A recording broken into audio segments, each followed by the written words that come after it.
Ok, bueno, muy buenas tardes. Les doy la bienvenida a a esta segunda conferencia de nuestro segundo ciclo del Seminario de Investigación Poéticas de lo Inquietante. El día de hoy nos acompaña la escritora argentina Ariana Harvik. La voy a presentar antes de que ella empiece su plática. Ariana Harvik nació en Buenos Aires en 1977 y vive en el campo de Francia desde 2007. Su primera novela, Mátate Amor, de 2012, fue publicada en inglés en 2017 bajo el título Die My Love. Integró la shortlist del Premio República de la Conciencia 2018. Fue nominada para el primer premio del libro en el EIBF 2017. La lista larga para el Man Booker's International en 2018.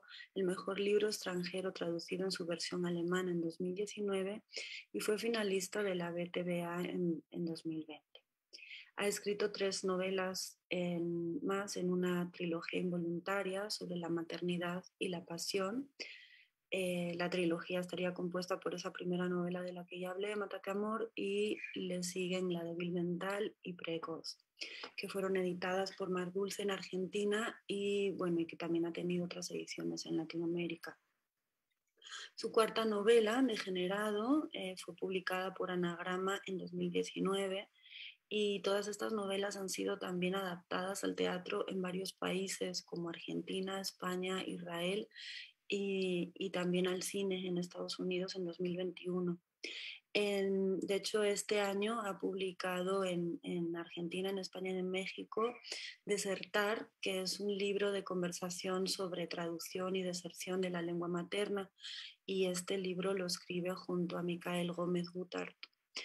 Ya decir que sus relatos han aparecido en Harper's, en Granta, en Letras Libres, en Babelia, en The White Review, en Brick, en Paris Review, en The New Yorker, en la Quinzaine Littéraire, La Quimera, en The Guardian y en diversas antologías en Argentina, México, España, Estados Unidos e Israel.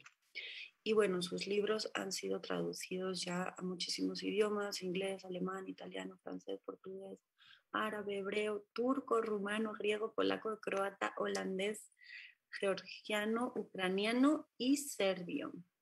Bueno, Ariana, pues es un placer y un gustazo tenerte con nosotras aquí hoy. Muchísimas gracias por aceptar la invitación y pues somos todo oídos. Gracias. Bueno, ¿cómo andan? ¿Cómo están? Tengo la dura tarea de que no se duerman durante un tiempito, que no se me duerman. Y bueno, recién cuando daba el 3, 2, 1 parecía un despegue, ¿no? 3, 2, 1 y que iba a despegar. Así que bueno, soy una convencida de que toda clase, como decía antes off the record, cuando no estaban grabando, pero bueno, acá estamos, toda clase, toda conferencia, toda charla, todo encuentro, toda lectura, todo evento literario mediatizado o presencial, como eran siempre, es un diálogo incluso aunque hablara alguien en un estrado absolutamente desconectado de la realidad, de modo casi metafóricamente autista, es un diálogo porque siempre hay, bueno, uno dialoga con una época, ¿no? Así que unos minutos les hablaré de algo que es una obsesión mía, que ya verán quizás si en una de esas me conocen y leen algunos artículos, notas, Twitter o encuentros literarios en festivales, o incluso también en mis libros, de modo obviamente ficcional, que soy un poco, me fui volviendo, ¿no? Quizás es un signo de vejez, es muy probable, pero me fui volviendo a alguien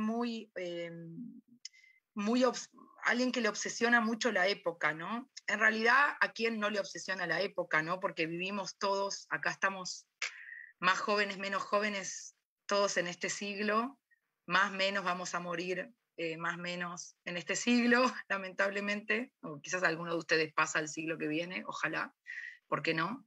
Pero bueno, yo no. Entonces tenemos que escribir y todo lo demás que hay que hacer en la vida o leer también en este siglo. Y algo que me obsesiona mucho, creo que era el título que le pasé a Inés Ferrero, a Inés, que es una de las que organizó este evento, esta conversación, este encuentro, es la ética del escritor. Cuando digo escritor, subtitulo y digo escritora y digo toda persona que escribe. La ética del escritor frente a esta época. Yo no sé qué hubiera sido escribir en el siglo XIX, no soy Flaubert, como verán, tampoco soy Balzac, y tampoco soy Borges, que escribió en otro mundo, porque aunque era el siglo XX, no había el mercado que hay hoy, ¿no? Entonces, a nosotros nos toca, si ustedes son escritores también, lectores o pertenecen obviamente al ámbito de la cultura, quizás son periodistas, etcétera, críticos, no sé, traductores, en todo caso, estudiantes, profesores, nos toca esta época donde hay mercado, para bien y para mal, ¿no? El infierno y el paraíso.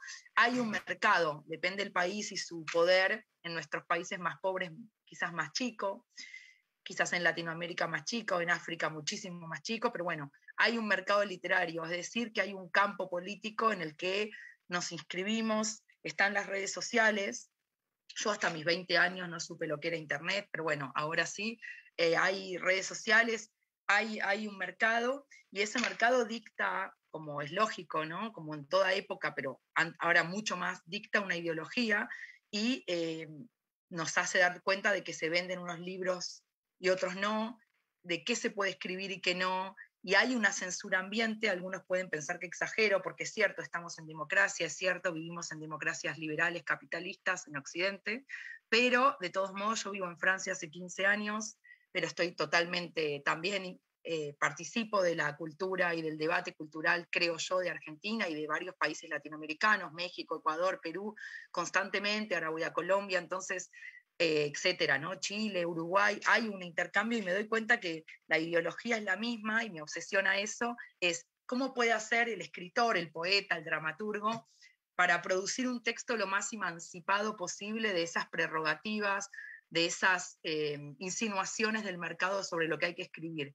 Y ustedes me dirán, bueno, nadie viene a tu casa como fue en las dictaduras a balearte, a secuestrarte, por supuesto los mecanismos van cambiando, por supuesto esto no es una dictadura, y los modos de persuasión y de extorsión a los intelectuales van variando, ¿no? Pero bueno, que los hay, yo lo siento, hay un clima para mí de censura en el ambiente, mucho menos en la ficción que en el periodismo, no sé cómo sería ser periodista hoy, pero lo hay, quizás no corre riesgo en nuestra vida, aunque algunos países sí, pero sí que veo cada vez más que los intelectuales se doblegan y prefieren tener una actitud sumisa frente a lo que hay que escribir. Así que bueno, yo trato de pensar que para mí lo que más valoro del mundo de un artista, sobre todo hoy frente a ese mercado, en el cine ni hablar, es tratar de tener una ética propia y de armar una obra lo más emancipada posible de la ideología ambiente.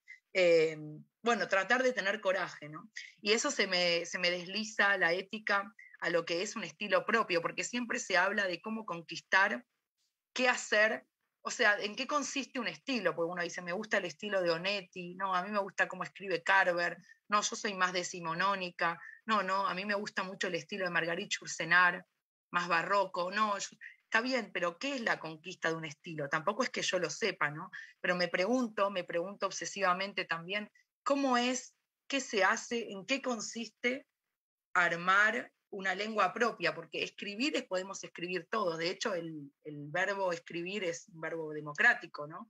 Escribimos todos, si uno no es analfabeto, escribe, pero habría que hacer una distinción entre, no sé, escribir y escribar, no sé, pero escribir de un modo propio, armar una lengua propia, que ese libro no esté en serie de reproducción, como Adorno lo dice, ¿no? La máquina de reproducción, que no esté en serie con otros, que no se pueda en la librería confundir un libro con otro, es que un artista tenga realmente un gesto de singularidad única.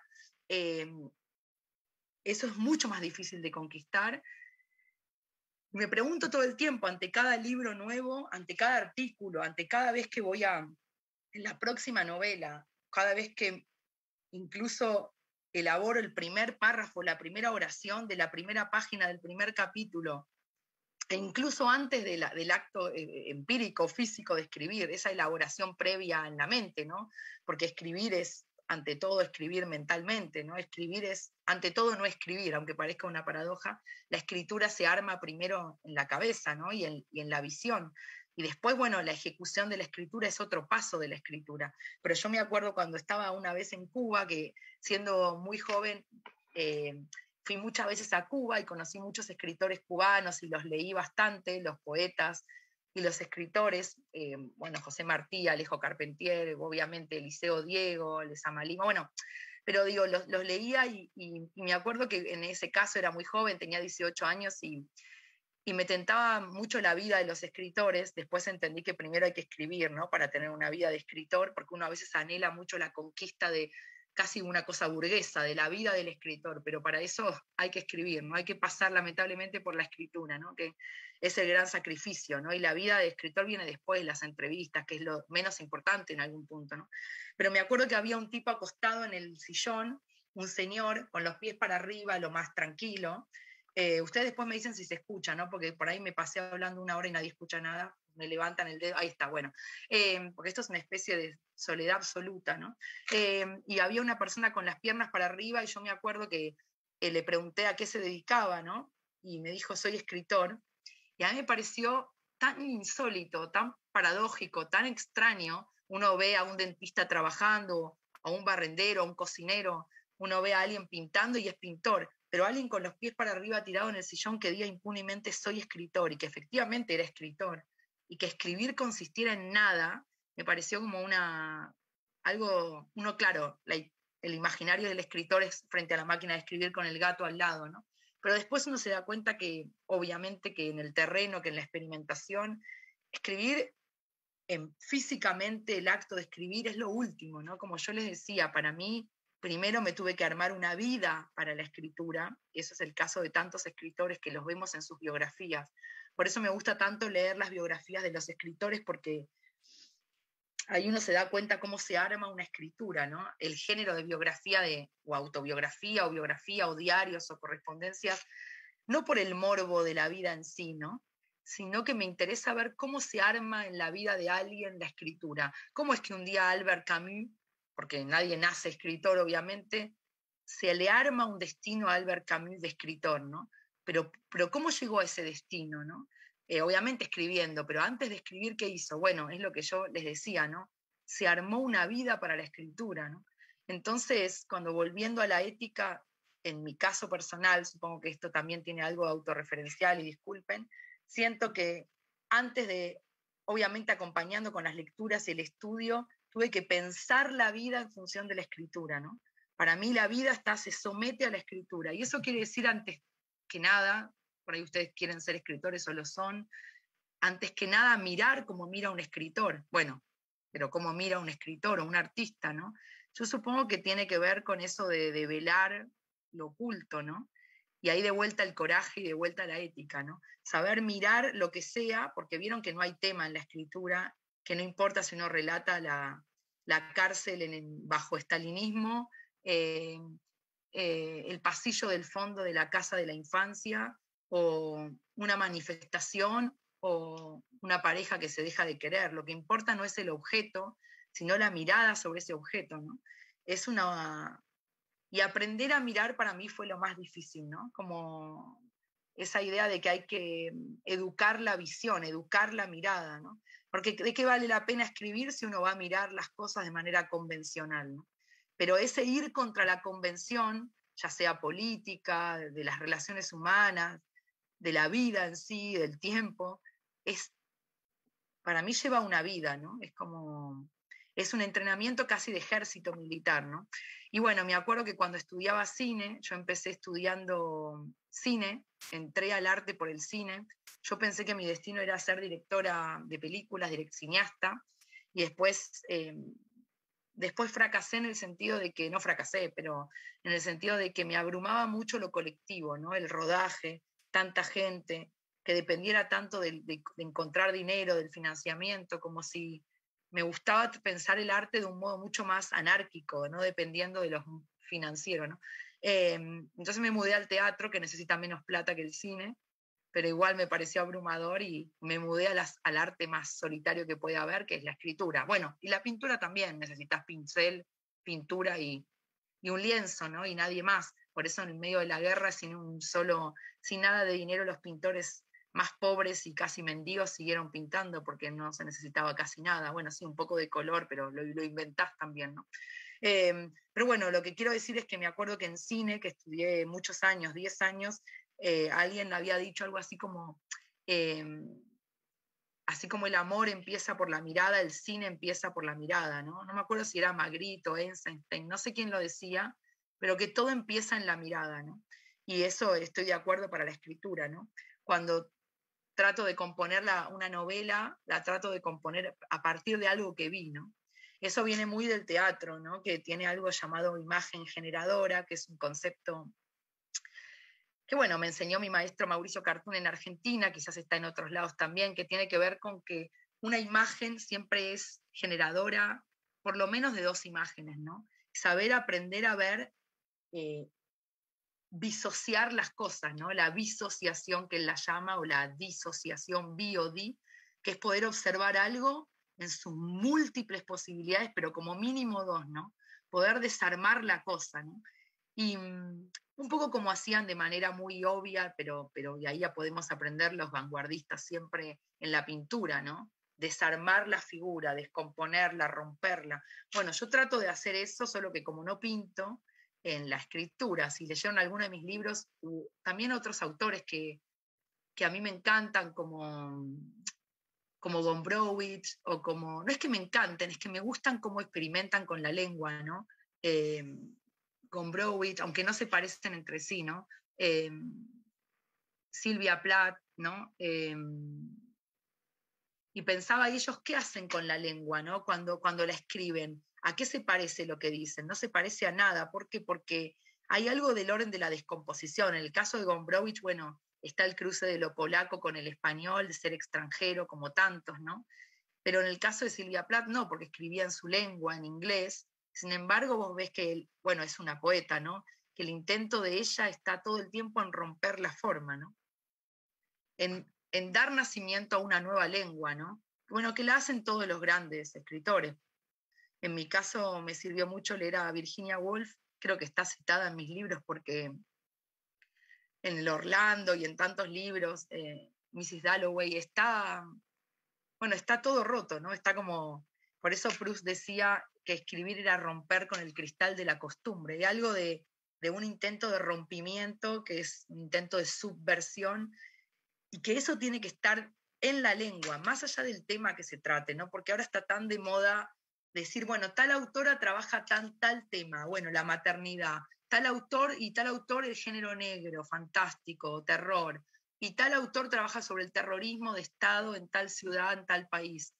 Pero eso está bien, temáticamente arma una idea de que el escritor habla de tales temas, pero yo desconfío siempre de la identidad de un escritor pegada únicamente a lo temático, ¿no? A mí mucho no me importa saber sobre qué hablan los libros. En realidad me gusta mucho leer teatro, aunque lo leo como literatura, ¿no? No me interesa tanto saber de qué hablan los libros de Joseph Conrad.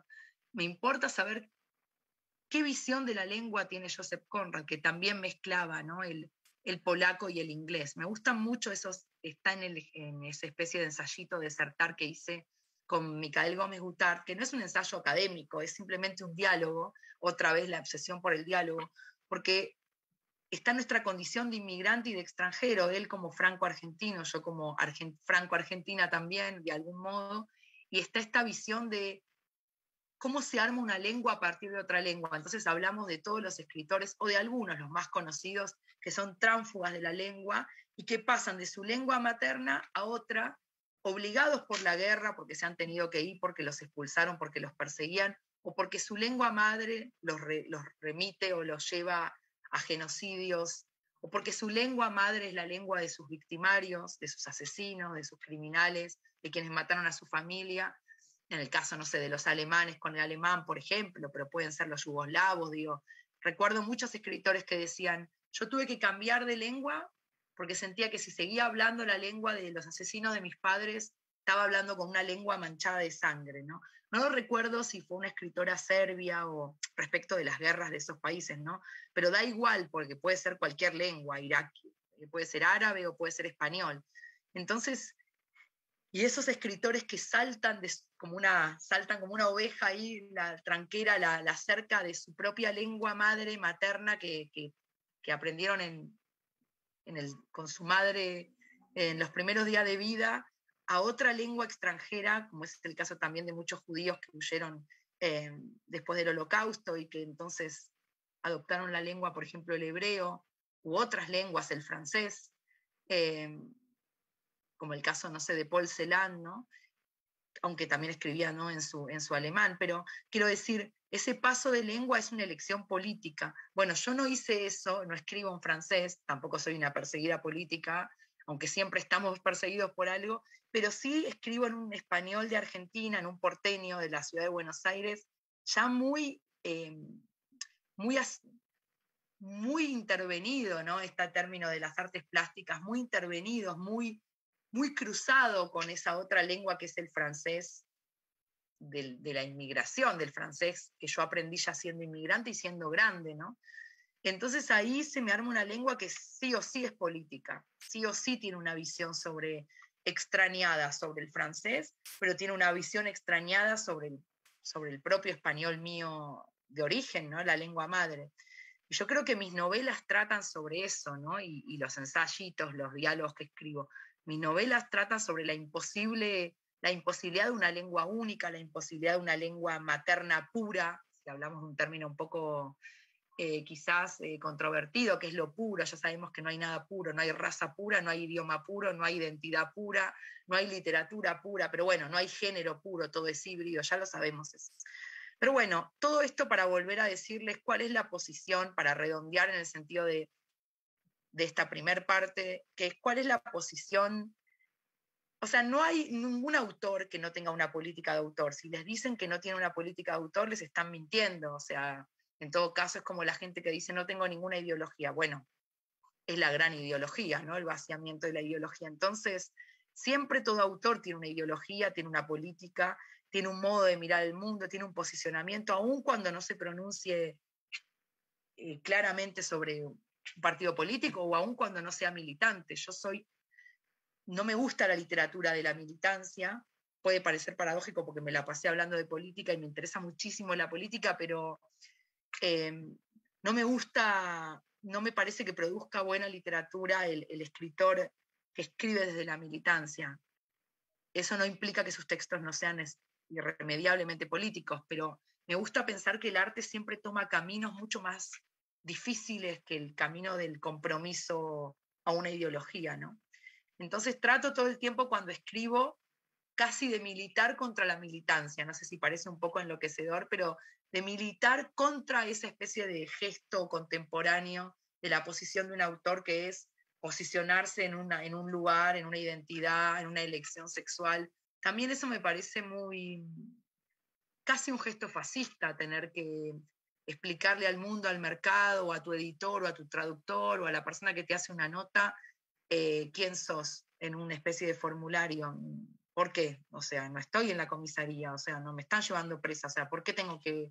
Bueno, el que lo quiere hacer, genial, porque si le parece, le hace feliz, si le parece, pero no como una imposición, ¿no? Ahora en los formularios para presentarse a premios artísticos, para becas, para incentivos, o para presentar tu película en Sundance, en el Festival de Estados Unidos.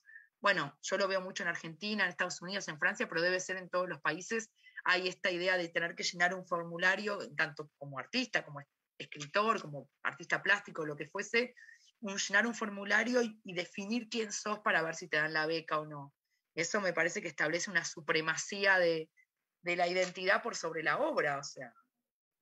Y entonces, ¿qué valor tiene la obra, no? Si lo que cuenta más que nada es la identidad de quien la hace, ¿no?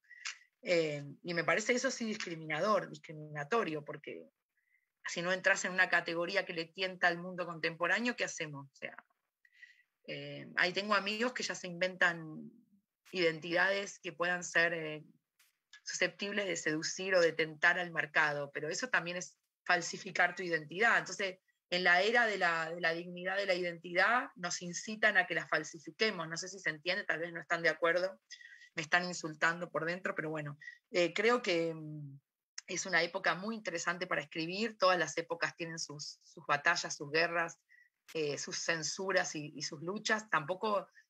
También es difícil no escribir contra nada, ¿no? Uno siempre escribe contra algo. Es difícil escribir a favor de algo. Un panfleto sí, pero me refiero a una obra de arte, ¿no? siempre está, todo escritor ha escrito contra su época, ¿no? Que sea Thomas Mann, los que los han enfrentado a su época, ¿no? Camus yéndose del Partido Comunista, Sartre luchando contra los burgueses cerdos liberales de derecha y a favor, obviamente, de un principio de la Unión Soviética, no sé, del comunismo, lo que fuese, no importa. La lucha de cada país a favor o en contra de las dictaduras, ¿no? Las dictaduras latinoamericanas, el caso de Rodolfo Walsh como emblema, ¿no? O de Borges también, en algún punto del lado contrario. Entonces siempre ha habido una pugna y siempre un escritor se posiciona, y bueno, creo que esta época es muy interesante para eso, ¿no? Que es una época aparentemente tolerante, aparentemente abierta y plural y multicultural y cosmopolita, y no lo es. No lo es en absoluto, ¿no? Y la pandemia me parece que abrió posibilidad de repensar y que ojalá produzca escrituras en ese sentido, ¿no? En el sentido de volver a pensar las sociedades, ¿no? Así que, no sé, a mí me obsesiona eso, me parece que siempre me obsesionó, pero cada vez más, y es casi una cruzada que tengo. Bueno, me gustaría hablar con ustedes bastante acerca de cómo ven ustedes la figura de los autores hoy, como lectores o como escritores o como estudiantes, digamos, del lugar, del rol que estén, cómo ven que se configura un mapa. Todo campo político literario es un mapa, es un mapa de posiciones, casi como si fuera un mapa de guerra donde se ponen los soldados y los tanques, pero obviamente, y ahí se ven todas las tensiones, ¿no? ¿Qué géneros son privilegiados frente a otros? ¿No? La literatura de género, que me parece que en una época estuvo marginalizada y mal vista y ahora está, no sé si después va a volver a caer, pero ahora está muy valorada. La llamada literatura de género, que tampoco sé bien qué es, porque conozco el género y lo estudié, pero me parece que muchas veces el arte, lo más interesante, se encuentra en los bordes, ¿no? En lo que no se puede definir, en lo que el mercado no logra todavía etiquetar, ¿no? Que es casi nada, pero bueno. Los géneros, en esta idea que me parece muy interesante de la visibilidad de las mujeres, que me parece una gran oportunidad para las mujeres y una gran responsabilidad, pero a la vez, bueno, plantea muchas preguntas, ¿no? Esta división de géneros en el arte. Es cierto que siempre hubo predominancia de hombres, casi siempre en la historia de la humanidad, pero bueno, ¿y ahora qué hacen las mujeres con ese lugar? ¿Y qué hacen los hombres, que están un poco a la sombra? Por lo menos yo lo veo en Argentina, lo veo en Francia, lo veo en varios países, no sé, en España, que los hombres de algún modo están un poco más a la sombra. No digo que no haya hombres y que no publiquen, es una estupidez. Pero si uno entra a una librería, y entrar a una librería también es poder leer una época, es como es un diario, es Twitter, una librería. Uno ve cómo se ordenan los libros, a quién se privilegia, qué libros se muestran más, cuáles se ocultan, qué libros no se quieren publicar y se rechazan, ¿no? ¿Qué traducciones llegan? También el librito Desertar, digo librito porque es breve, no por desmerecerlo, habla sobre eso, ¿no? ¿Qué traducciones se hacen hoy? A mí me interesa mucho el tema de la traducción, muchísimo. No soy traductora, pero es como que cuando escribo me siento traductora, no sé cómo explicarles. Siento que soy una falsa traductora. No porque, ya les dije, yo escribo en un español un poco adulterado, un poco como mezclado, cóctel, y cuando escribo siempre tengo la idea de que estoy traduciendo un libro que ya escribí. Es algo raro, ¿no?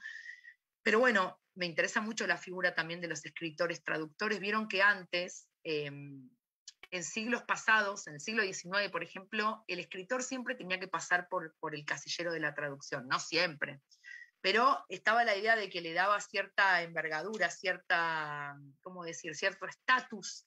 Si el escritor antes pasaba por la experiencia vital, o sea, la experiencia intelectual, la experiencia artística, la experiencia transformadora de la traducción. Proust, antes de escribir En busca del tiempo perdido, bueno, antes de convertirse en lo que fue, los 7 tomos, el gran Proust, el escritor francés más importante de su siglo, etcétera, uno de los, tradujo, ¿no? Tradujo del inglés con la madre, aunque él no era perfecto, digamos, completamente bilingüe, pero su madre lo ayudaba y traducía con ella, ¿no? O su madre traducía y él corregía. Pero junto con Proust todos, ¿no? Todos, no sé si todos, pero muchos pasaban por la experiencia de la traducción. Los poetas, ¿no? Y ahora en absoluto es así, ¿no? Ahora son como compartimentos estancos. ¿Sos traductor o sos escritor? Obvio que hay escritores traductores, pero no está esta idea de que hay que ser traductor para llegar a la gran escritura, al arte grande, ¿no? Para transformarse en un gran escritor. Y bueno, eso es una marca de época, ¿no? Porque estamos pensando distinto que hace un siglo o que hace 2 siglos. Lo mismo las traducciones. Antes los libros muy pocos se traducían, y cuánto tiempo después, no sé, el Quijote, cuánto tiempo después se tradujo, o sea, los libros más importantes, más canónicos, a veces podían tardar 40 años en traducirse, o 100 años, o nunca. Hoy en día, en general, los libros se traducen muy rápido, no todos, igual no hay que creer que se traducen todos, se traducen poquísimos en el fondo, pero muchos más que siempre. Paradójicamente, la lengua del imperio, que es la lengua una de las lenguas más habladas en el mundo, más allá del español y del chino, que es el inglés, paradójicamente se traducen muy pocos autores hispanoamericanos al inglés. No quiero decir algo que me puedan, digamos, corregir, pero creo que un 3%, 4, 5 de un mercado no es nada, ni el 10%. ¿Y nosotros cuántos libros le hemos traducido del inglés? Muchísimo. Ahí hay una disproporción que también, obvio, que habla de una relación entre los países centrales y los países periféricos, ¿no? Porque yo entro a una librería en América Latina, no sé, díganme ustedes en su país, y veo una gran mesa de traducciones del francés, del japonés, pero sobre todo del inglés, y bueno, del inglés, del alemán, del francés, del italiano, pero sobre todo del inglés. Bueno, uno entra a una librería en Francia y no tienen los libros traducidos del español en primera plana, o sea, no los tienen en la mesa de entrada. Es literatura de traducción, o sea, más allá de los bestsellers, Murakami, no sé, los bestsellers obviamente americanos que venden muchísimo, es literatura marginal. Y bueno, eso habla de la relación de poder entre los países, ¿no? Pero bueno, a mí me interesa muchísimo la traducción. Antes Inés dijo que mis libros, por suerte, hacen un camino, un recorrido que llega a muchas lenguas, y es verdad. Me interesa mucho porque ahí veo cómo piensan la literatura otros mundos, ¿no? Cómo la piensan en Europa del Este, en Ucrania, en Polonia, no sé, o cómo la piensan en Serbia, en Croacia, cómo piensan, me doy cuenta de eso, ¿no? De que los países más pobres y más marginales tienen una relación distinta con la lengua española, con nuestra lengua, el castellano, que los países que tienen más poder, ¿no? O que Francia o que Estados Unidos, que tienen como una idea más de superioridad sobre nuestra lengua. Y esa visión altera la traducción. No quiero ser maniquea y decir que buenos y ricos, malos y pobres. Eso sería un pecado pensar así, pero hay algo de esa relación de poder y de tensión en una traducción. Por eso a mí me gusta controlar las traducciones, pero no se puede porque muchos no me dejan, y porque además no hablo 20 idiomas, pero trato siempre de establecer como una relación donde yo pueda conversar con las traductoras. En general son mujeres, quizás piensan que me tienen que traducir mujeres porque soy mujer, también es un absurdo, pero bueno. Justamente escribir y traducir es ir al encuentro de la alteridad del otro, de lo que uno no es. Yo no escribo para escribir y que me lea gente igual a mí, además de que no hay porque no existen. Por eso ese escándalo o esa polémica absurda con el libro, para mí, de esta chica que estuvo bueno, me entienden, de Biden, bueno, eso cuando estuvo en la ascensión me sale, pero no es eso, de presidencial de Biden, y esa chica que se armó un escándalo porque la tenía que traducir a alguien con la misma descendencia que ella, afroamericano, afrodescendiente, y tenía que ser mujer y de color, la piel negra. Bueno, eso me parece que es una distorsión, una perversión enorme en el arte, porque si algo es la traducción, es que la traduzca un hombre del siglo XX a una poetisa del siglo IV, y que no importe el género ni la época, solo importa el texto, ¿no? Pero bueno, eso es el malentendido de la identificación, ¿no? La idea de que sí o sí el lector se tiene que identificar con lo mismo. No te puedes identificar en un libro sobre maternidad si no has sido madre. Entonces no podemos leer El crimen y castigo si no matamos a una vieja, o sea, no, no podemos leer si no buscamos matar una ballena, no podemos leer, o sea, Moby Dick, o sea, justamente el arte tiene que estar subvertir la realidad, no plegarse a la realidad, sino para eso leemos los diarios, ¿no? Pero bueno, esa es un poco mi idea, un poco enojada de cómo hay que mirar el mercado y lo difícil que es, la hipocresía que hay y lo difícil que es que no te instrumentalice, ¿no? Que el escritor realmente escriba con la mayor libertad posible, ¿no? Con la mayor libertad posible. Por eso cuando los intelectuales se juntan, está bueno si van a hacer una lucha conjunta, por supuesto, luchar por los derechos, pero después para producir pensamiento me parece que el intelectual tiene que pensar solo, ¿no? Y después, por supuesto, plegarse a movimientos, a firmas, a luchas conjuntas, pero me parece que cuando se trata de arte, el artista está muy solo, ¿no? Está muy solo y sufre esa soledad, provoca sufrimiento, ¿no? Pero bueno, de ahí salen las obras, ¿no? Así que bueno, me gustaría conversar con ustedes pensando a partir de estos tópicos, de estos temas, estilo, época, ideología, campo, una lengua, la transfusión entre una lengua y otra, traducción, y bueno, y después la autocensura, ¿no? Que creo que en muchos talleres literarios hay como una idea de que cuando uno empieza a escribir, sí o sí tiene que escribir algo que le guste a la época, y es como un mandato muy fuerte, ¿no? Casi como un mandato religioso, que creo que hace mal a los que empiezan a escribir, ¿no? Eso no estaba cuando yo empecé a escribir, o sea, eso no estaba cuando yo hice talleres hace 25 años, pero creo que según lo que me cuentan ahora sí, ¿no? Que hay como una especie de autocensura de los que empiezan a escribir como cierto temor de escribir algunas cosas que caigan mal, para los cuales van a ser quizás insultados o criticados. Pero bueno, les recuerdo que todos los grandes escritores han sido insultados, odiados, acusados de amorales por la Iglesia, por el Vaticano, por el gobierno, por los dictadores de turno. Pasolini fue acusado por el Vaticano y lo quería llevar preso por ser amoral, inmoral. Muchos escritores, casi siempre en una larga tradición, han sido llevados a tribunales, han sido asesinados, con lo cual no hay que tener miedo, ¿no? También es eso, hay que tener un mínimo de valentía, ¿no?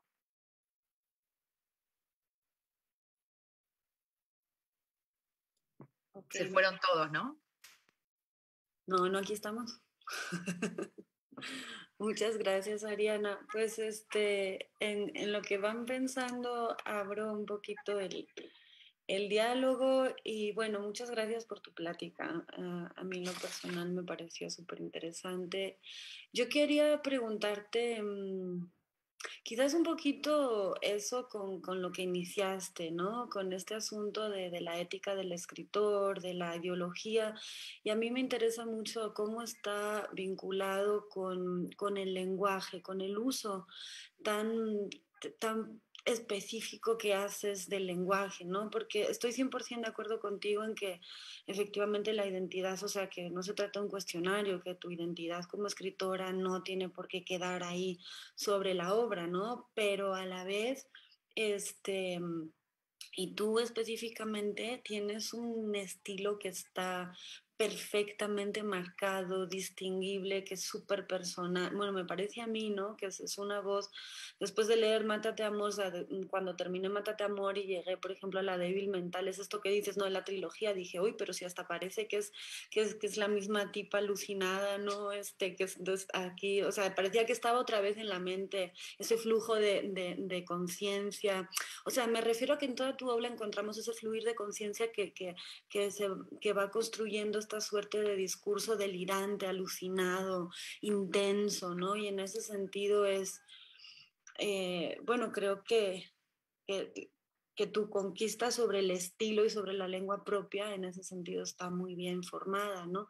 Y bueno, bueno, no sé si es pregunta o comentario, ya me estoy haciendo bolas, pero ahora que hablabas de que no importaba si era la pareja que se deja de querer, ¿no? Como Mándate Amor o El fondo del pasillo de la infancia, me quedo pensando mucho porque en algún momento yo atribuía esa intensidad del lenguaje o ese discurso alucinado en parte precisamente a lo inquietante de los temas, que ese lenguaje explora, ¿no? Y que a veces son la locura, el erotismo, la familia, esas relaciones madre-hija o madre-hijo, pues de repente medio macabras, ¿no? Pero después de escucharte, me queda claro que en realidad el tema no importa, o sea, sí importa, pero no es el tema el que va modelando el uso del lenguaje, sino al contrario, ¿no? O sea, el lenguaje se convertiría en el espacio donde tú puedes desplegar la retórica de esos temas, sea el tema que sea. Bueno, esto por una parte. Entonces, supongo que mi pregunta como tal sería si podemos platicar un poco sobre qué efecto tienen esos temas sobre el uso del lenguaje, y por supuesto me refiero a nivel ideológico y ético, ¿no? Dada voy a decir, delicadeza de los temas que tratas y precisamente con ese uso del lenguaje no caer en lo panfletario o en lo militante, no, ¿sí me explico? Entonces, bueno, creo que esa es un poquito como mi inquietud o mi pregunta.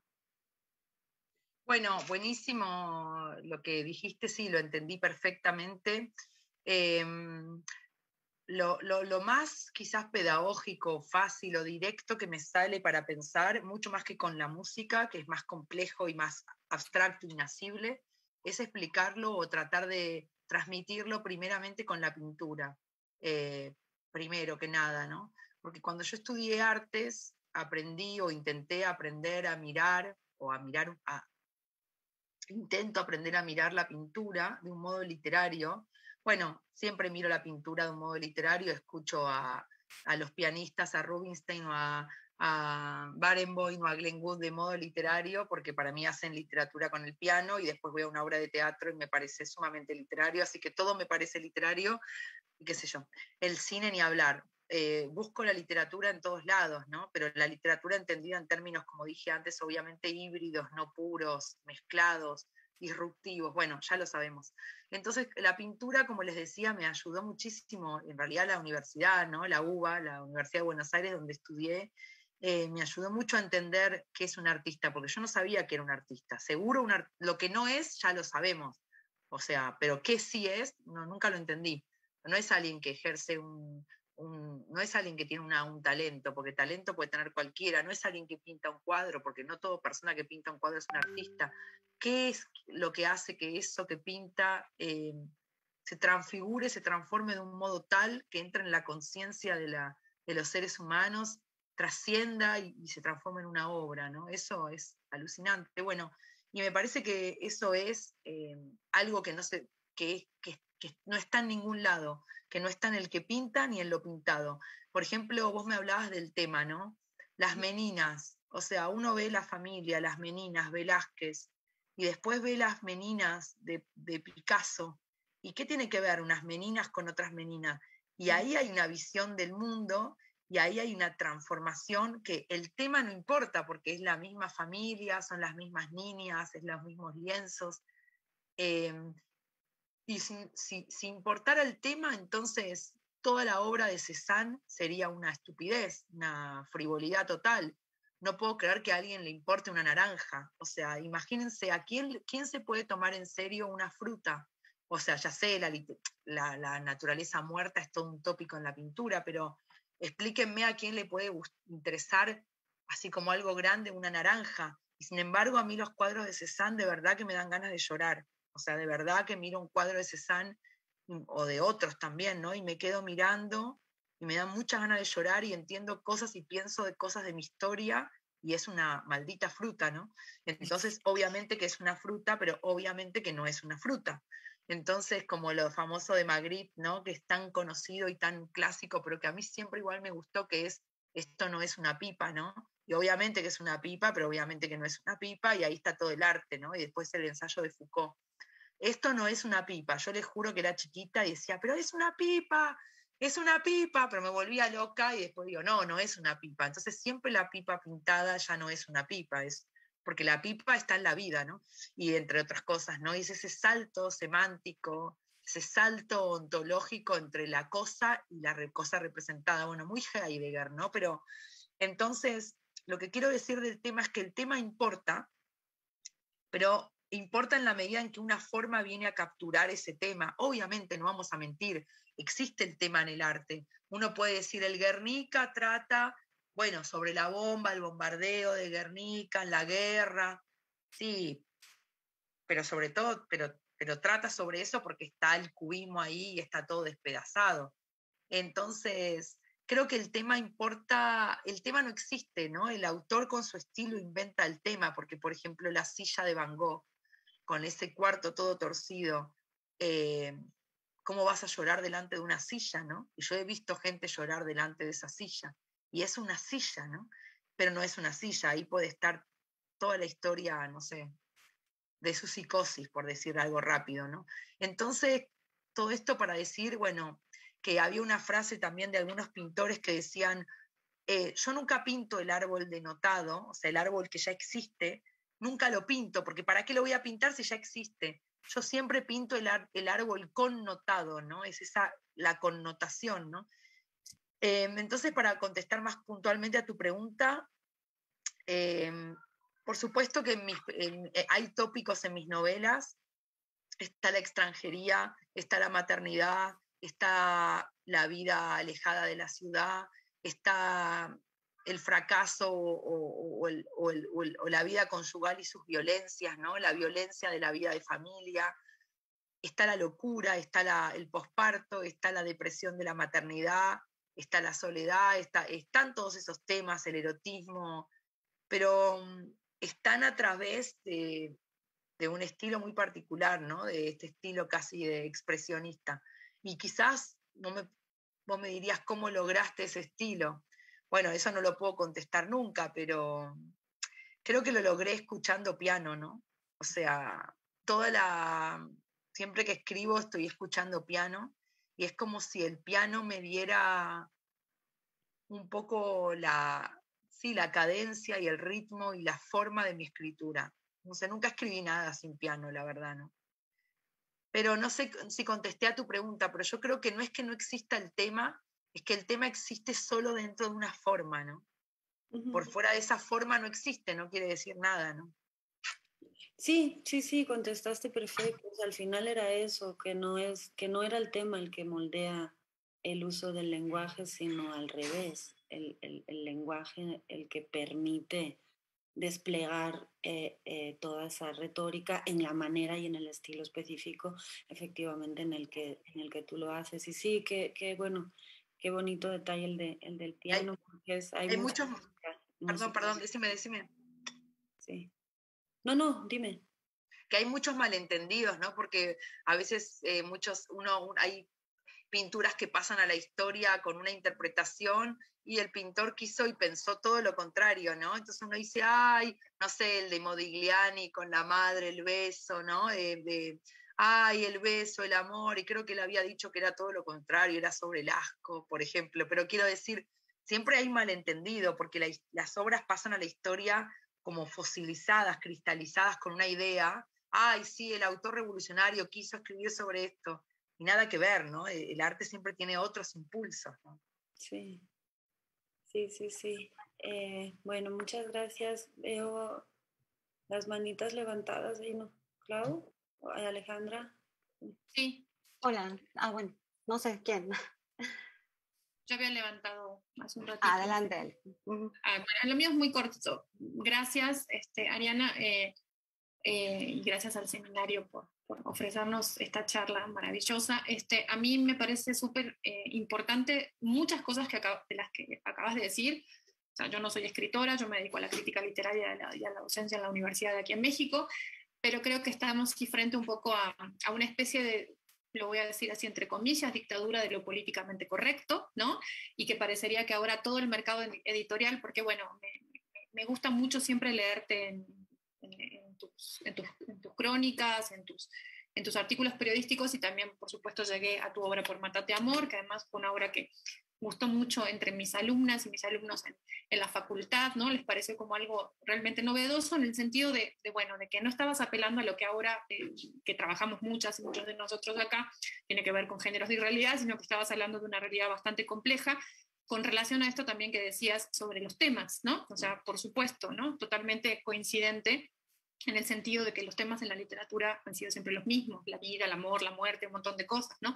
La expresividad o cómo se encajan en un modelo literario me parece que, como bien dijiste, es lo esencial para entenderlo todos los tiempos en la literatura. Pero hay algo que me pareció sumamente interesante con esto que decías también un poco de esta transformación de la identidad de los escritores y las escritoras, ¿no? Que tiene que ver con los modelos y los tiempos editoriales, ¿no? Y últimamente en América Latina, y por lo menos desde la crítica, lo que venimos observando algunos es que también hay una agenda que se impone, ¿no? desde las editoriales, sobre todo editoriales europeas, ¿no?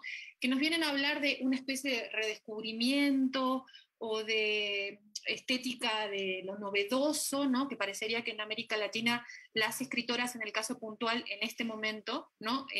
De repente de un día para el otro empezaron a escribir, ¿no? Como si no existieran tradiciones, como si no hubiese existido una Silvina Ocampo, una María Luisa Bombal, una Amparo Dávila, por llamar algunas cosas, y de repente, ¡pum!, ¿no? Sale este fenómeno en donde, como bien decís, entras a una librería, el consumo, ¿no? De las escritoras viene por el lado de esta cuestión de decir, ahora es tiempo de leer escritoras, ¿no?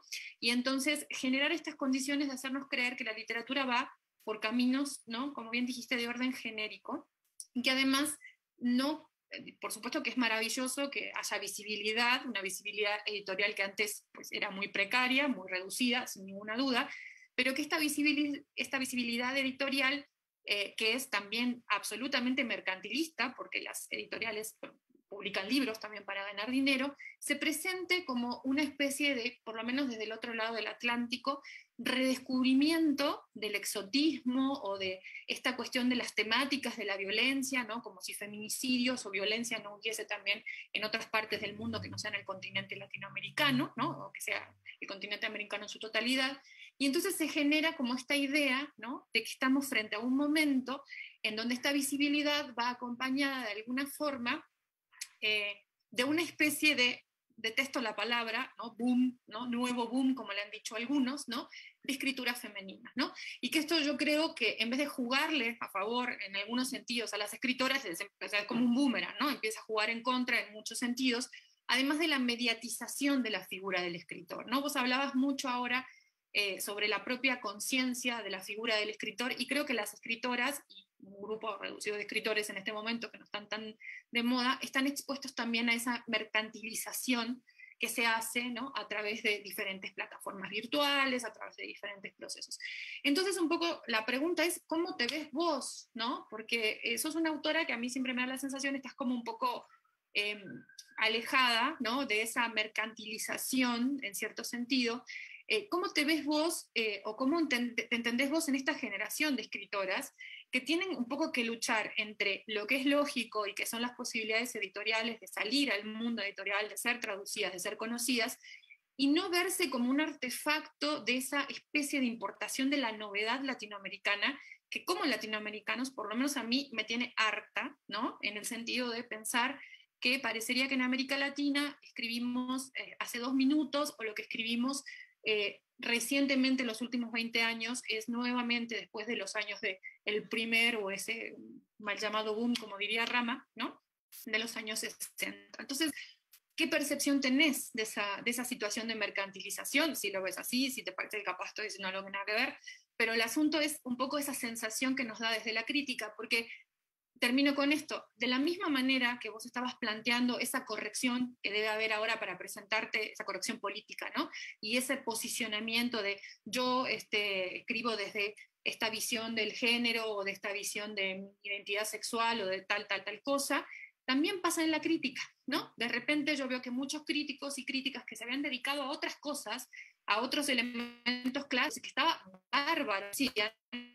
De repente obligados a generar nuevas lecturas en campos académicos que jamás han pisado, pero que como el mercado está demandando que ahora hay que escribir sobre esto, que es lo que se está llevando, como diríamos en Uruguay, está de moda, ¿no? Hay que escribir sobre esto, ¿no?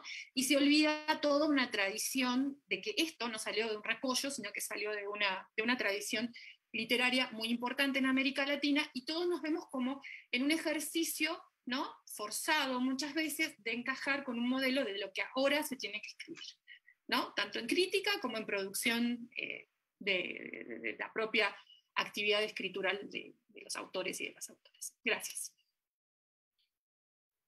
Bueno, absolutamente de acuerdo. Para mí es un alivio total, espiritual diría, y un alivio mental y un alivio sentimental cuando encuentro bastante, por suerte, aunque no se ven tanto, pero encuentro aliados, aliadas, en este caso vos, con todo tu pensamiento, y que los hay otras personas en universidades, libreros, escritores. Lo que pasa que, bueno, son las minorías que se animan a decirlo. Estoy 100% de acuerdo en todo lo que dijiste. Yo tengo un mirador, estoy como en la garita de mirador, como cuando uno está ahí mirando por los binoculares.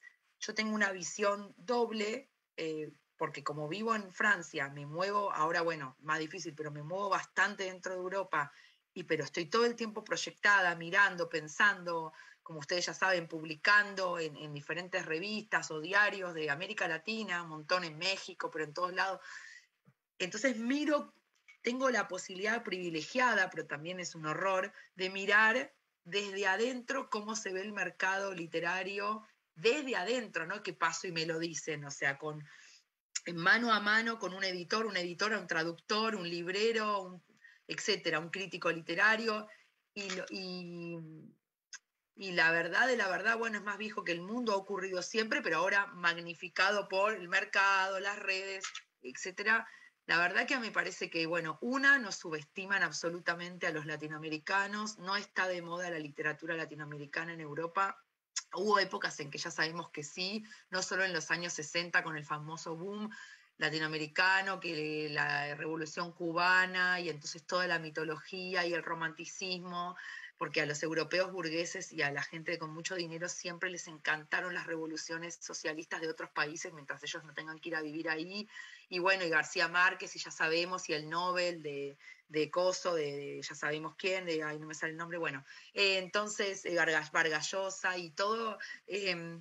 Pero después no ha habido, para mí, no soy crítica literaria, pero lo que yo observo como lectora, no ha habido una verdadera renovación para ellos. Por supuesto que pueden leer contemporáneos, algún contemporáneo que gana un premio de género, de esto, del otro, y los leen, los traducen, pero de verdad que les importe, han quedado los mismos de siempre, a lo sumo Borges, digamos, los grandes autores representativos de cada país, más o menos, el folclore, y no mucho más.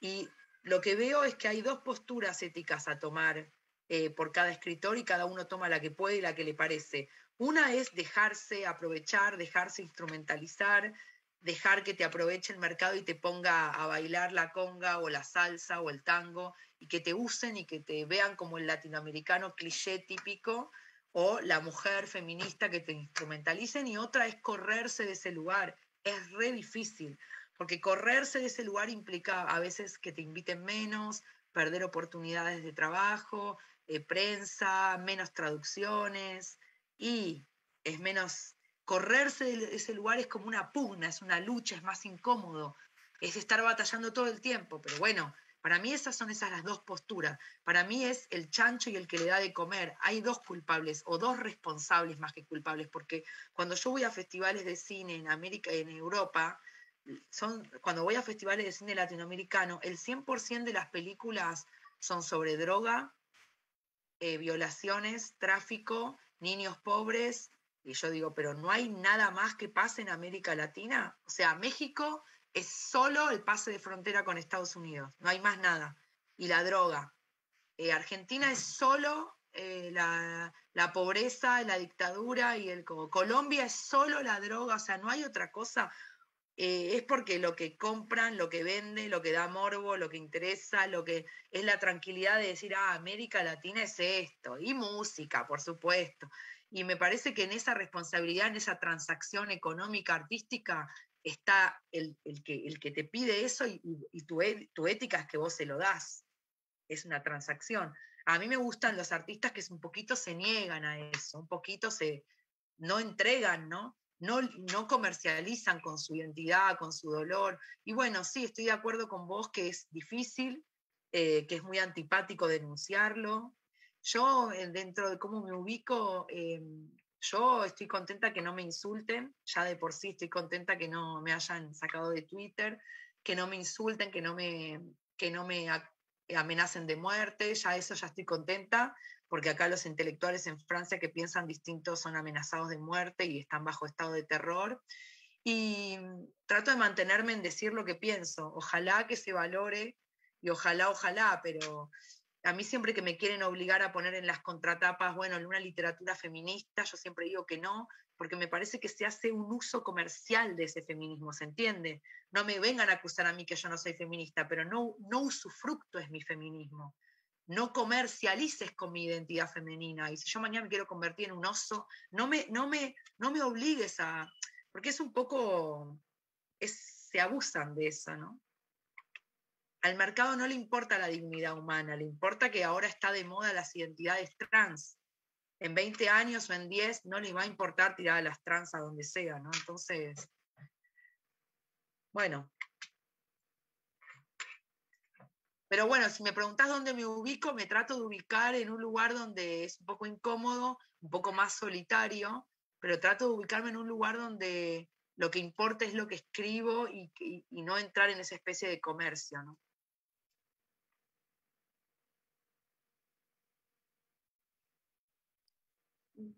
Claro. Gracias, Inés. Hola, Ariana. Pues un placer escucharte.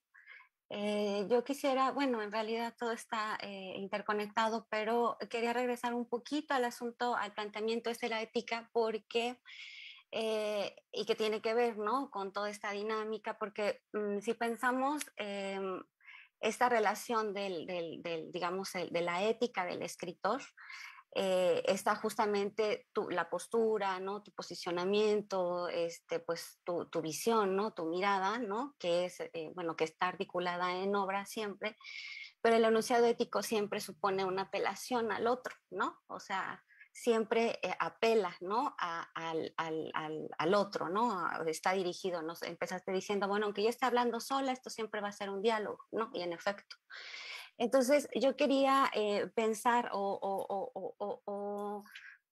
porque en efecto digo, hablo también desde mi posición de lectora, yo no escribo, ¿no?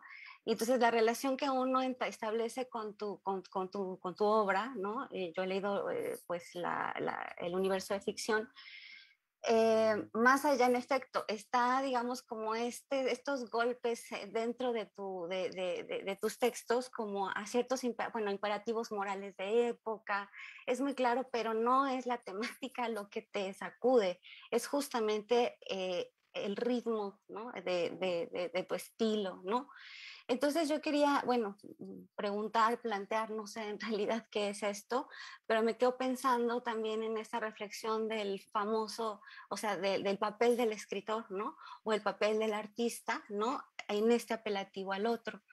Y yo pensaba, por ahí has mencionado también que la escritura es subversión y demás, ¿no?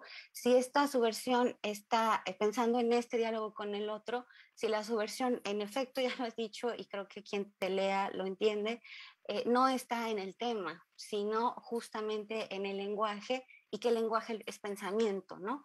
Entonces, si al final en esa relación de tu discurso hacia, bueno, de tu discurso, porque dices, bueno, el escritor está muy solo, por ese discurso que llega al otro, la subversión apunta al pensamiento, ¿no? A subvertir las dinámicas de pensamiento.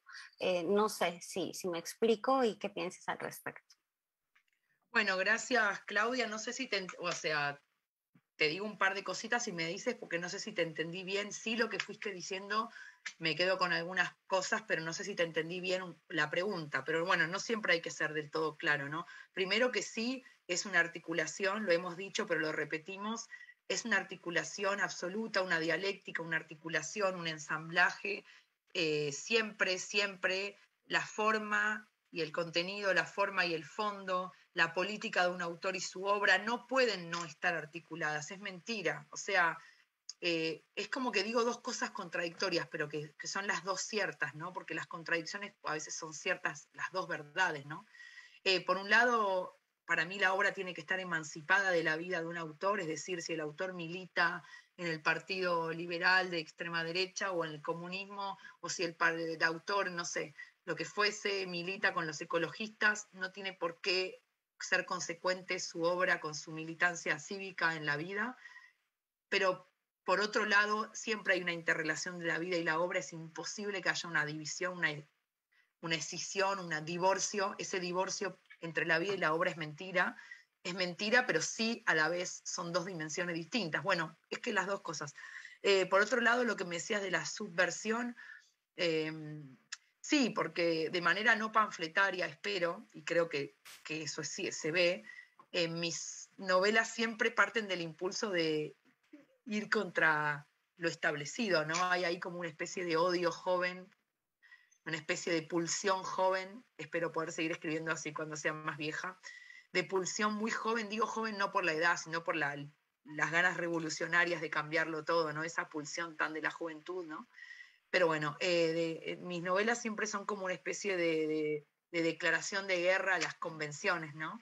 De la maternidad, de las relaciones filiales, de las relaciones intrafamiliares, de las relaciones de poder dentro de una micro sociedad como es un pueblito, de las relaciones de poder entre un extranjero y un inmigrante, ¿no? Pero bueno, yo creo que me ayuda, no es casualidad que yo escriba en un país que no es el mío y no en París, en un pueblito que no me conoce nadie, que no soy nada, que no es que no soy escritora, no soy nada, o sea, piensan que me dedico a criar gallinas, lo cual no estaría mal, no digo que esté mal, digo que no tengo un interlocutor, no es que voy y salgo dentro de una librería y alguien me puede saludar, me conoce, o hay un periodista o que haga una nota, y esa especie de, yo siempre ahí me siento que no soy nada, un poco es un sentimiento de mucha angustia también, porque es como, hay una poesía, un texto de Fernando Pessoa, ¿no? El portugués, que dice, no soy nada, nunca fui nada, no puedo ser nada, algo así, que habla como de una angustia existencial de no ser nada, ¿no? Y yo escribo en ese pueblito y tal vez mis novelas también pueden ser escritas porque estoy en ese lugar donde no soy nada, ¿no?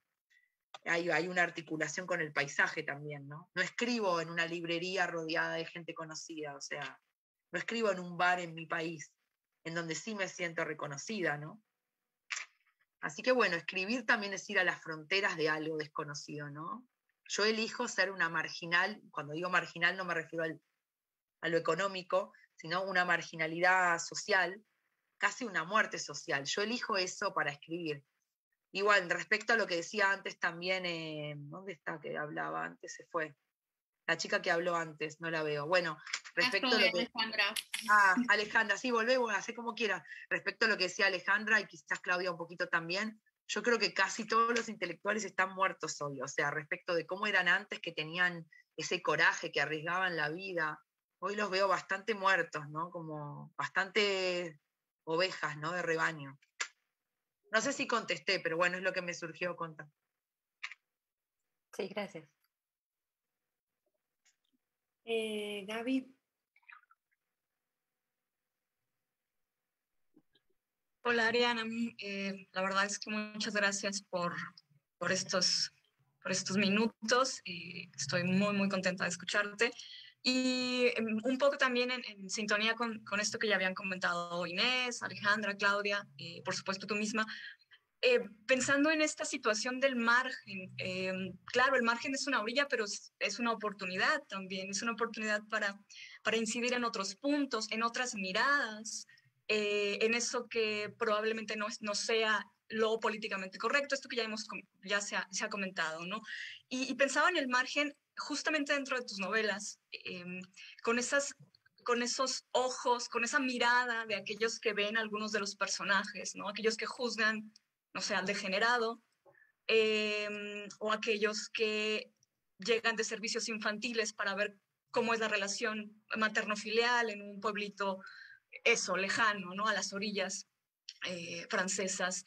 Esa otra mirada que es la que pone el ojo incisivo, que es un poco también lo que somos nosotros, ¿no? Esos que llegamos a un texto por la contraportada, o que llegamos a un texto rápido, una anécdota rapidísima.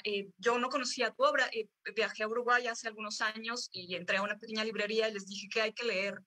Y me dijo, tienes que leerte a esta autora. Me dijo, nada más que hay que ser valientes. Fue lo que me dijo, lo primero que me dijo el librero. Y me encantó. Y tiene un poco que ver con esto, esa mirada que está dentro de los personajes de tu obra, que son los que, pues sí, los que juzgan. No recuerdo exactamente cómo dice el degenerado, ¿no? Pero la moral es cosa suya, ustedes la predican. A mí no me estén moviendo con estos asuntos, ¿no?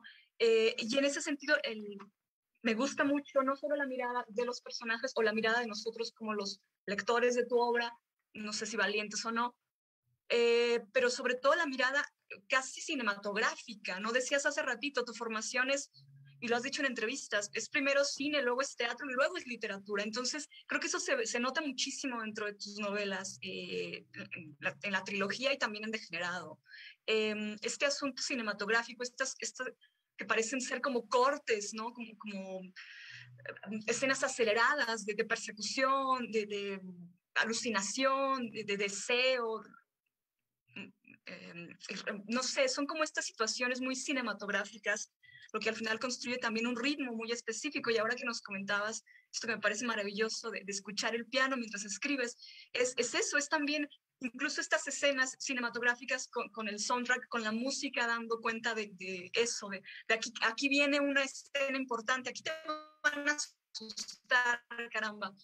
Esa idea de la musicalidad, del asunto cinematográfico, del hecho de que, vaya, no es gratuito que dos de tus primeras novelas se hayan llevado al teatro, es toda esta cuestión escénica de la mirada, sí puesta, sí en los personajes que miran y juzgan, sí en nosotros como lectores y sí en las cosas de aquel que escribe o de aquel que dirige la escena, en este caso tú, por supuesto, que es muy cinematográfica, que está ahí, pues sí, que se puede rastrear, creo, dentro de tu obra narrativa en lo general, y que quizá nos pudieras comentar un poquito sobre esta visión teatral, cinematográfica, de escena generadora, ¿no?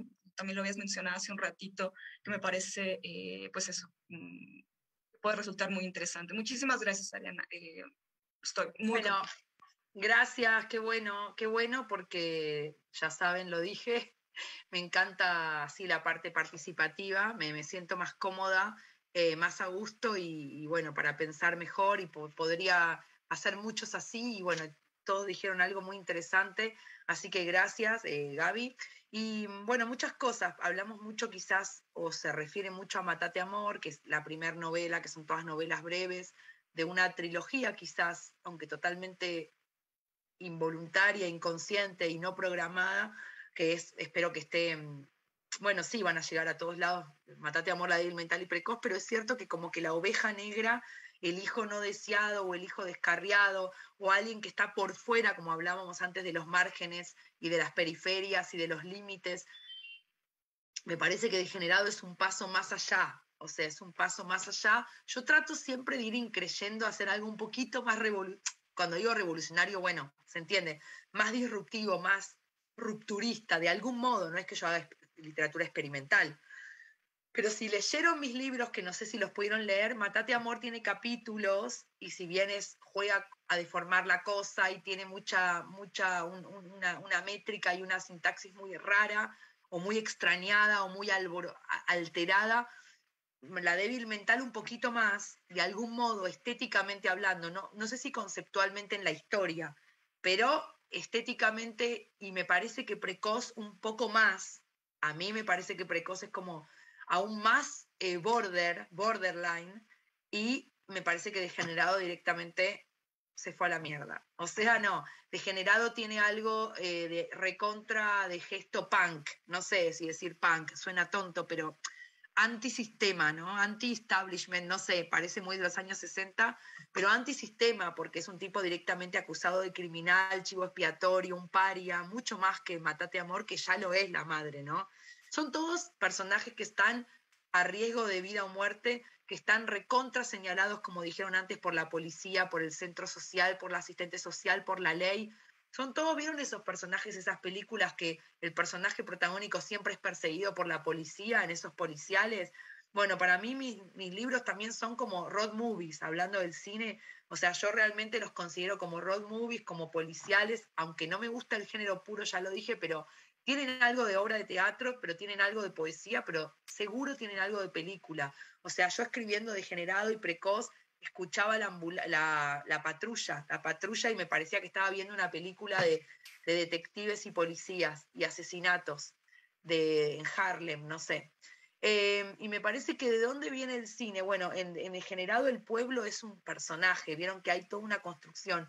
Y eso es tan del teatro, ¿no? Esos ambientes cerrados, claustrofóbicos, que pueden ser un búnker, un agujero, ¿no? Esas obras de teatro. A mí me gusta mucho el cine polaco, alemán, austríaco, rumano, de Europa del Este, de Europa, de los países. Me gusta mucho el cine que cruza el cine con el teatro. Vieron que es todo un género, ahora no está tan de moda. Pero hubo una época, yo veía mucho cine iraní también, una época fue un boom del cine iraní, estoy hablando hace 20 años. Me gustaba mucho ese cine que era puertas adentro, casi cine-teatro, o sea, como teatro filmado. Y yo creo que mis libros son de algún modo teatro filmado, de algún modo, ¿no? Porque está todo el tiempo la conciencia del cine. O sea, yo estudié, como les digo, 10 años cine. Entonces, no puedo dejar de pensar la escritura como un montaje. ¿Vieron la sala de montaje? Cuando uno está en una sala de montaje, se da cuenta que ahí se arma la escritura. O sea, no me acuerdo quién decía, la película se arma en la sala de edición. La película no se arma ni cuando la escriben, ni cuando la filman, ni cuando la ensayan, ni cuando repite las tomas. Una película se arma y su sentido último y su política y su ideología se arma en la sala de edición. Bueno, un libro también, ¿no? Un libro es su edición. Entonces yo cuando escribo, aunque no siempre estoy consciente como de los planos y contraplanos, pero no, siempre estoy consciente de que estoy armando un montaje, ¿no? El montaje arma el sentido de una obra. ¿Qué viene después de qué? ¿Qué palabra viene después de qué palabra? ¿Qué imagen después de qué imagen? Y corto, ¿y a dónde voy? ¿A qué imagen cuando corto? Casi como si pensara en el lector también como un espectador, no solamente, ¿no? Pero no es que pienso el cine por las imágenes, sino que es como un modo de construir el sentido, que es el montaje, ¿no? Así que sí, a mí se me arman las escenas en un lenguaje que es literario, pero cuando las miro estoy viendo cine y teatro. Entonces, ahí se cruzan, ¿no?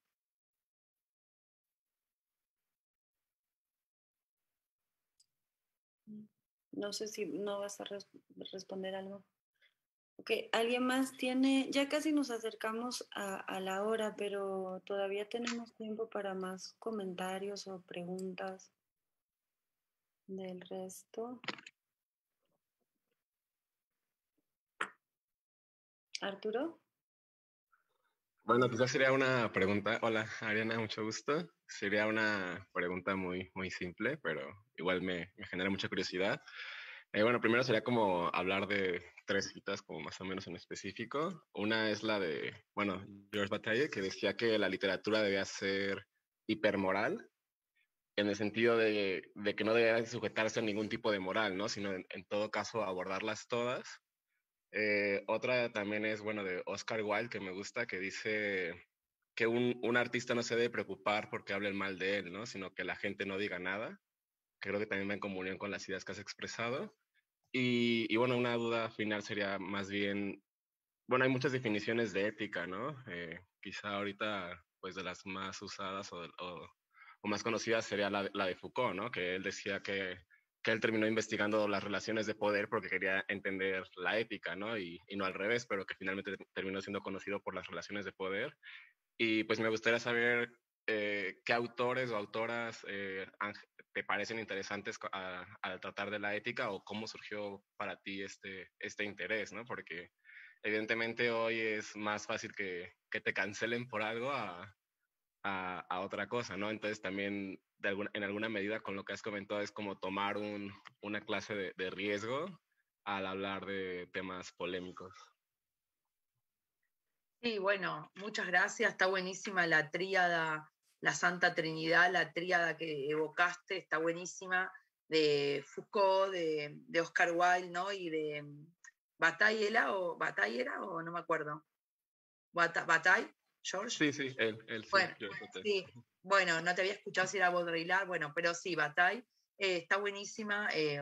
Bueno, amo profundamente a Oscar Wilde, muchísimo lo amo, y tiene un librito él muy breve que se llama algo así como Teorías sobre el arte, no lo tengo acá, escritos sobre el arte, no teoría, escritos o algo así, que son todos, como piensa él a veces, con aforismos, ¿no? Más allá de sus obras de teatro, sus textos, pero sus aforismos son extraordinarios, son como de una potencia filosófica y conceptual enorme, y dijo todo lo que hay para decir para mí, y sigue vigente en el siglo XXI de una manera terrible. Y sí, él para mí es uno de mis maestros en cuanto a cómo se piensa la posición de un autor, la posición con el lector, con el espectador, con la época, con las modas, con la literatura, ¿no? Esa especie de fachatez y de rebeldía de él, y de ir contra la época, ¿no? Y de ponerse en riesgo. Me encantan sus máximas. Y sí, estoy totalmente de acuerdo, ¿no? Con Foucault, y también, bueno, Rimbaud lo decía, ¿no? Es como, hay que atentar, como lo decía, bueno, escribir es un atentado contra la moral, ¿no? Escribir es atentar contra la moral, ¿no? Es como... pero quienes me han inspirado recientemente me cambiaron la vida, aunque pareciera que uno dice nada me va a cambiar la vida, pero por supuesto que sí. Recientemente leí a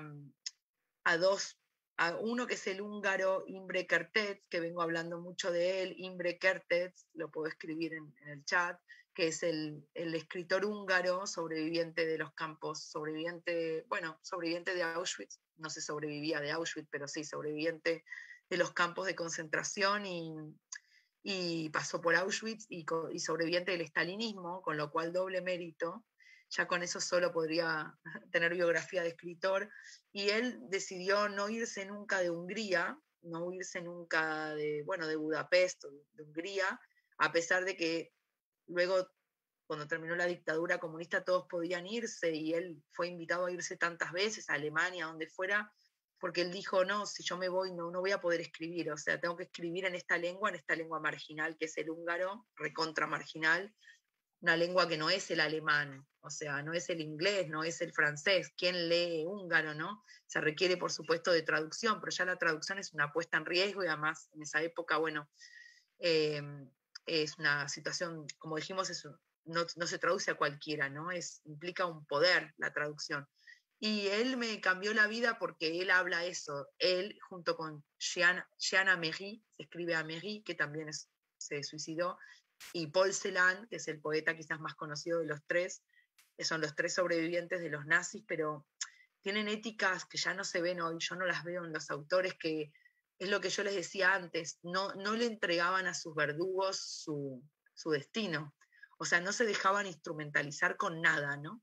Y Imre Kertész le dijo a sus traductores, cuando tradujeron su primer libro, Sin Destino, que cuenta la experiencia de un joven de 14, 15 años que es deportado, él le puso únicamente, no lo embellezcan, ¿no?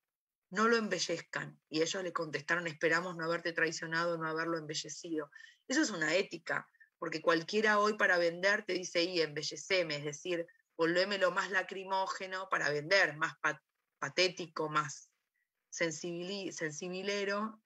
Y él dijo, no lo embellezcan, ¿no? Entonces, bueno, él fue un paria, toda su vida fue un paria, lo odiaron todos los escritores oficiales, Jean Améry también, al punto que hoy no es conocido, y me gustan esos escritores, han sido casi todos rechazados por su época, pero bueno, no hay que confiarse en la época. Miren Flaubert, ¿no? Había contemporáneos a él que vendían muchísimo, eran bestseller, él no vendía nada, y miren quién queda después, ¿no? Creo que la época sola decanta a los cobardes, y en general se hace justicia y quedan pero no siempre, ¿no? Los buenos escritores, ¿no?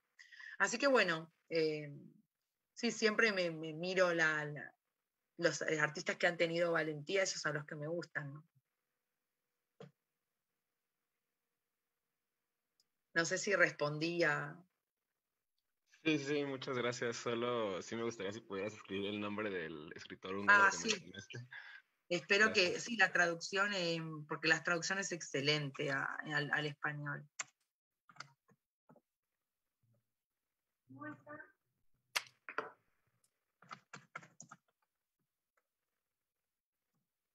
Y estoy totalmente de acuerdo, que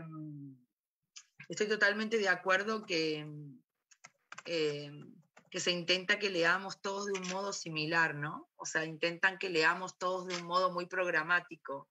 Es lógico, todas las épocas intentan, bueno, encauzar la mirada, ¿no? Encarrilar, no sé, teledirigir, o sea, porque programando lo que lees, ya se sabe lo que vas a pensar, ¿no?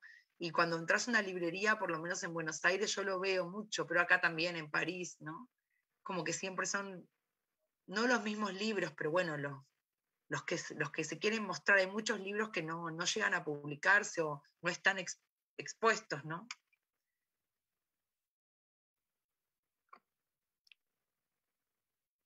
Sí. No sé si alguien más tenga algún comentario o pregunta para Ariana.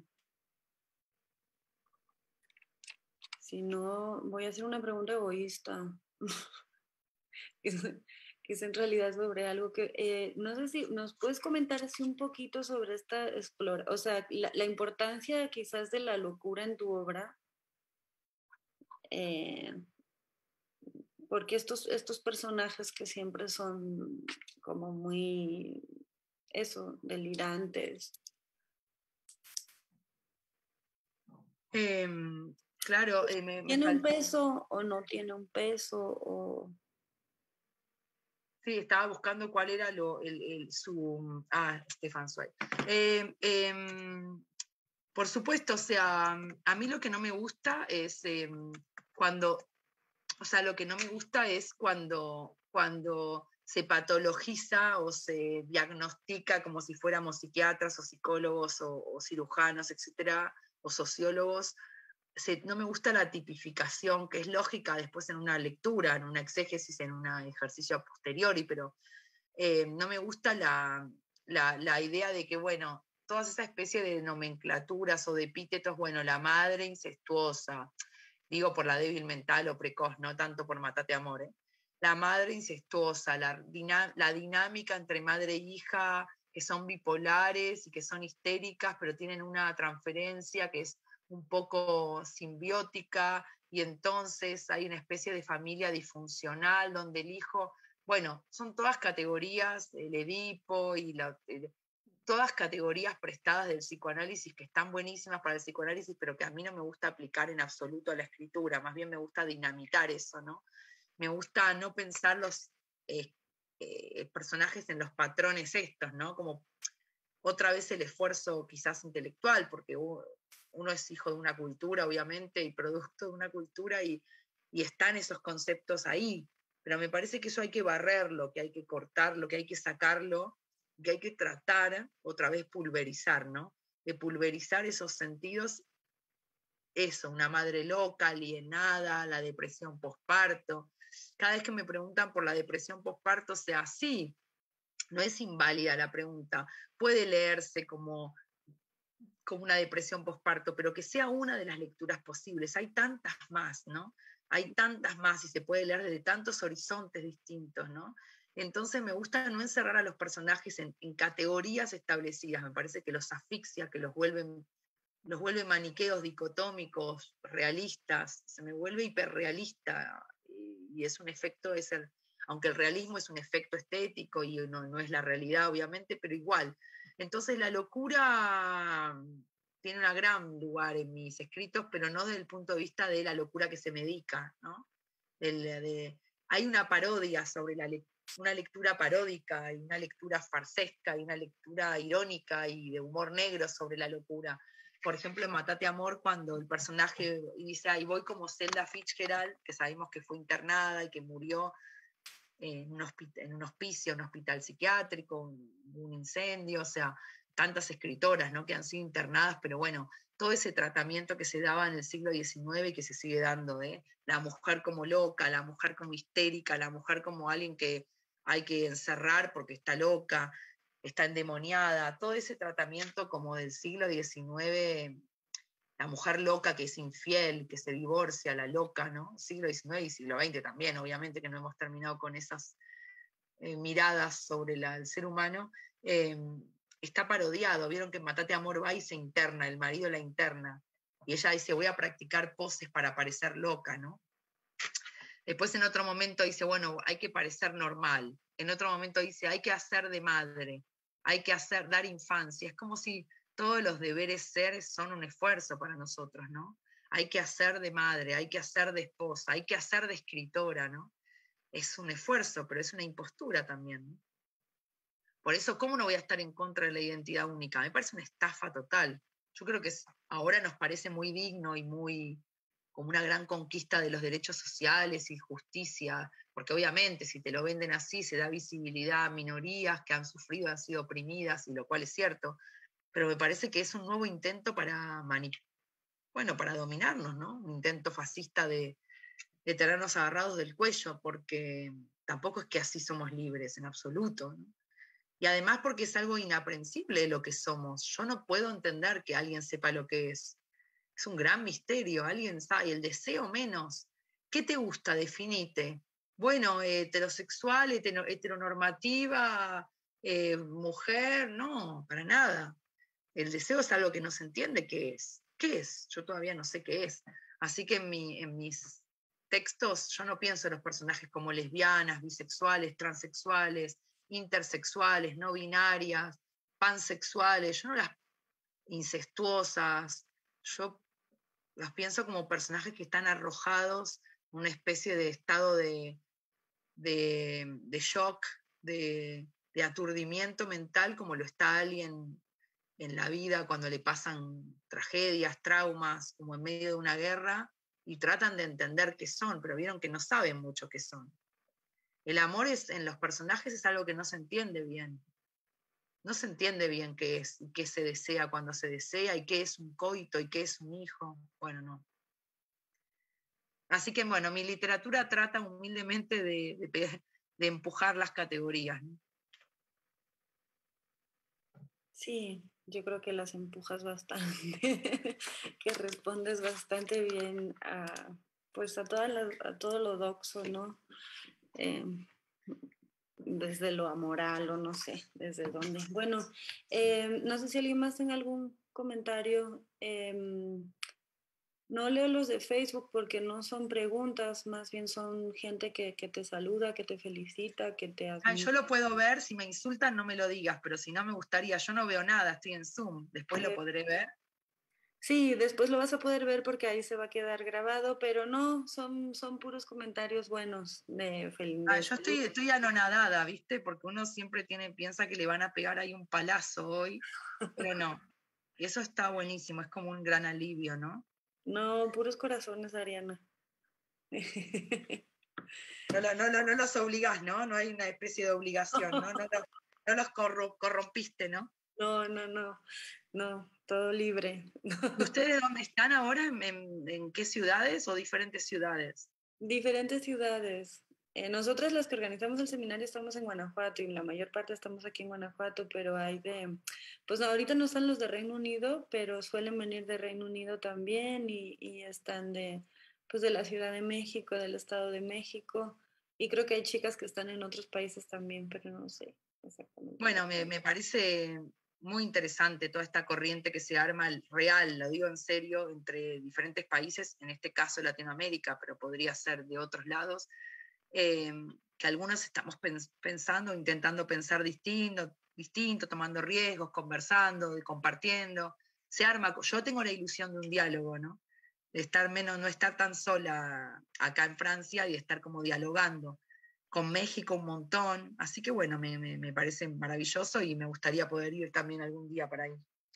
Sí, pues acuérdate que era la idea inicial, pero pues como que todavía no nos dejan.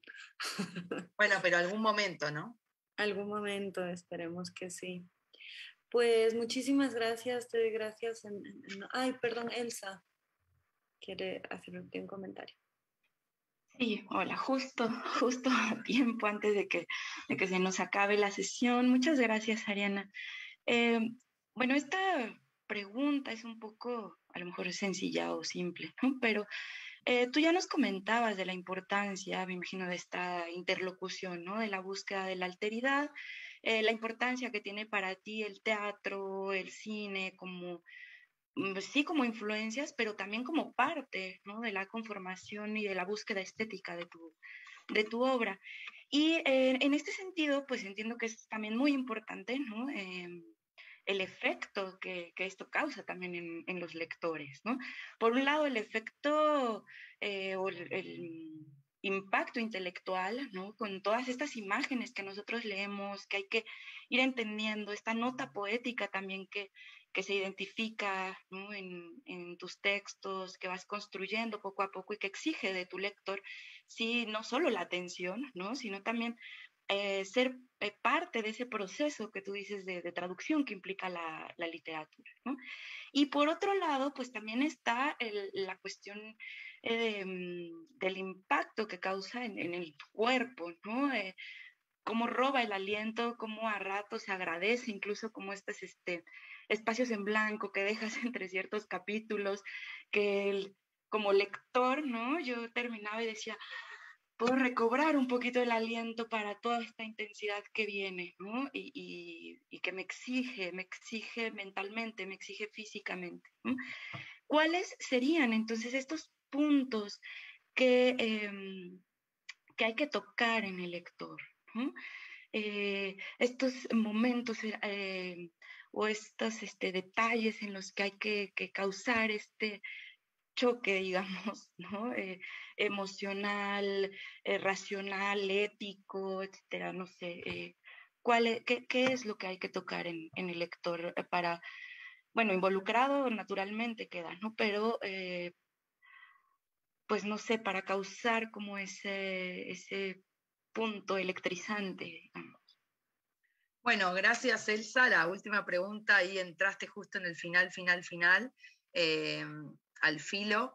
No te quiero decepcionar o no los quiero decepcionar en el sentido de evadir tu pregunta o ir a una contrarrespuesta, pero la verdad, nunca jamás pienso, y creo que otra vez volvemos al tema recurrente y obsesivo de esta charla, de esta conversación, que es quizás la ética o la política de un escritor. Nunca pienso, y si pienso trato de no hacerlo, o sea, que hay que ahuyentarlo, caza de brujas.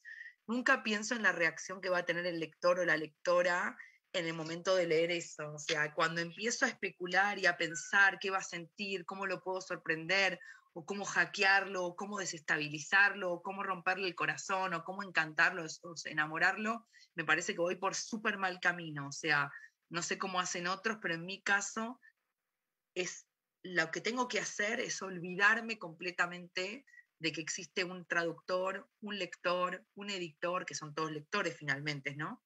Un crítico literario, un taller, un festival, un viaje, no hay nada de todo eso, ni siquiera está la instancia de alguien que te lea un amigo, no. O sea, lo que primero hay que hacer es verdaderamente echar a andar un mundo. O sea, yo no lo entendía y hasta que no lo pude entender no pude escribir nada verdaderamente. Realmente yo por lo menos vivo la novela, o sea, la vivo. Vivo esa novela, no porque esa novela sea mi vida, pero vivo la vida de la novela, la vivo. No sé, camino entre las serpientes, camino en los viñedos, me quedo mirando algo, estoy concentrada dentro de la novela, estoy viviendo, la escritura es vivir, es una vida. Muchos escritores han huido de la vida para vivir la vida de la escritura, o sea, escribir es una vida dentro de la escritura. Entonces nunca estoy pensando en el lector, porque si pienso en que quiero que una lectora de México le guste mi libro, empiezo a falsear la escritura, empiezo a hacer como los jugadores de fútbol, el jueguito, para encantarte a vos, Elsa, y que te quieras comprar mi libro y que se traduzca a 20 idiomas, y ahí empiezo a mentir. Y si empiezo a mentir, empiezo a escribir de mentira. Cuando digo mentir me refiero a escribir sin verdad, ¿no? O sea, siempre se miente en el arte, pero me entienden, ¿no? Hay una mentira que lleva a la verdad. Entonces, me olvido del lector, del editor, de los premios, de todo, y solamente la novela, solamente. Y después, si esa novela fue escrita de verdad, bueno, causa efecto, ¿no? Pero primero trato de que me pase algo muy fuerte a mí, ¿no? Y eso supongo que si es verdad llega, ¿no? Sí, muchas gracias.